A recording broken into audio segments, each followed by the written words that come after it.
Hi, I'm Bin Cabardo, and my report is all about the importance of competencies in OD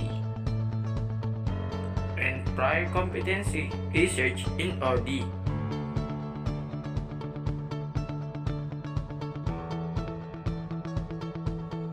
The importance of competencies in OD. OD competencies are the characteristics that define successful performance. They provide a convenient means of distinguishing OD practitioners from manager or trainers. In short, competencies in OD delineate who one needs to be, what one needs to know, and what one must be capable of doing. Thus, an OD competency model as a detailed description of an ideal performer has many practical applications.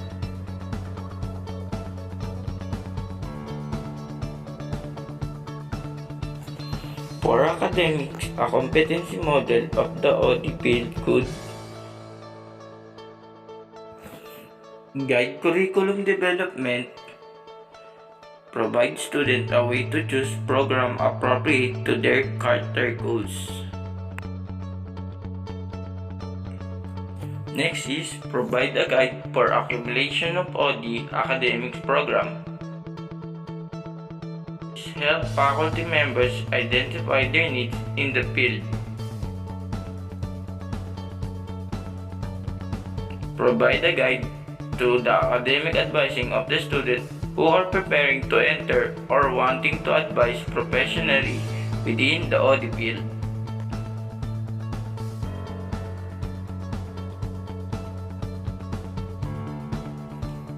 For managers of in-house OD department or function, a competency model of OD could help to identify professional development need of staffing members by providing a foundation in compared in 360 degrees assessment or performance management system. Provide starting point for devising recruitment and selection criteria. Give clues about what interview question to ask during selection interviews and what device to seek of competencies during the selection process.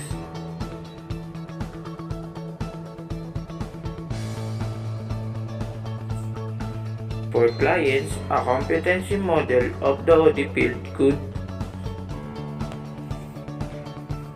help sourcing and selecting external OD consultant, provide a target of ideal set of skill and knowledge that might be transferred to their client system.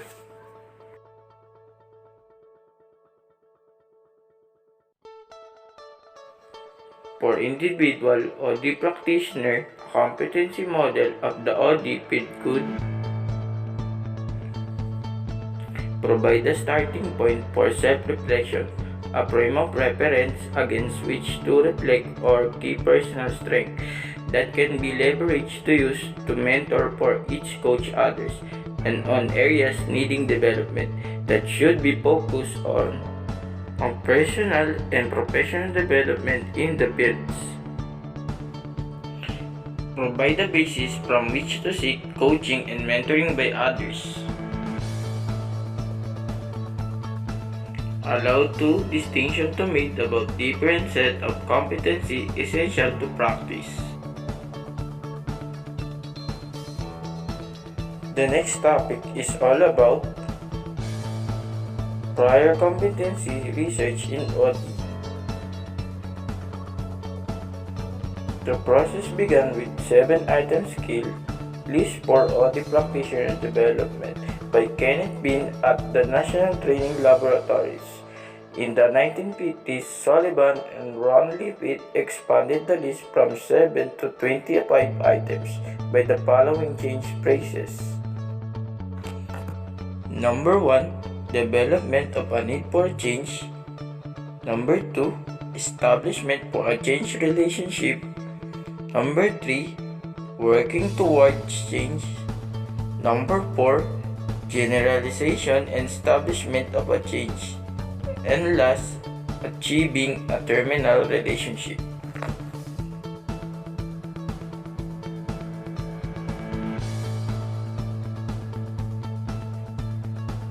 In a subsequent iteration and encouraged by OD founders Bob Lannenbaum and Richard Backhard, Sullivan invited feedback approximately 50 of the most recognized experts in OD.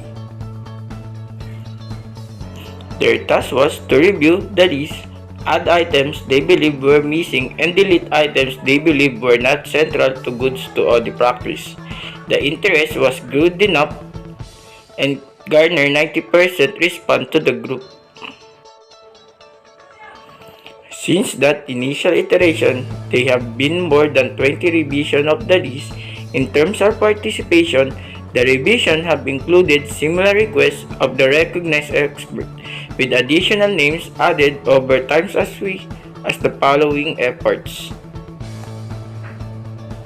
First, annual review were conducted at National Audit Network Conference. Second, periodic review were held at the Annual Audit Conference in Mexico. Third, review were conducted in local audit network meeting at the ASTD chapter meeting. Fourth, sessions on audit competency were delivered in Malaysia, Singapore, South Africa, Ireland, India, and Russia. And last, feedback on audit competency model was solicited from the graduate classes at Pepperdine at Loyola University.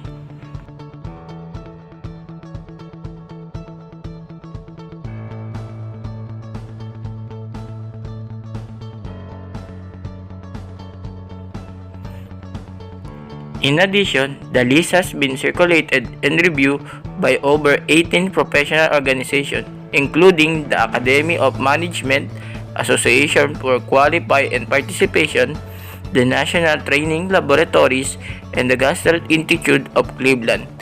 Early on, the OD Institute supported the competency modeling efforts by establishing an advisory committee ODs believed that OD needed.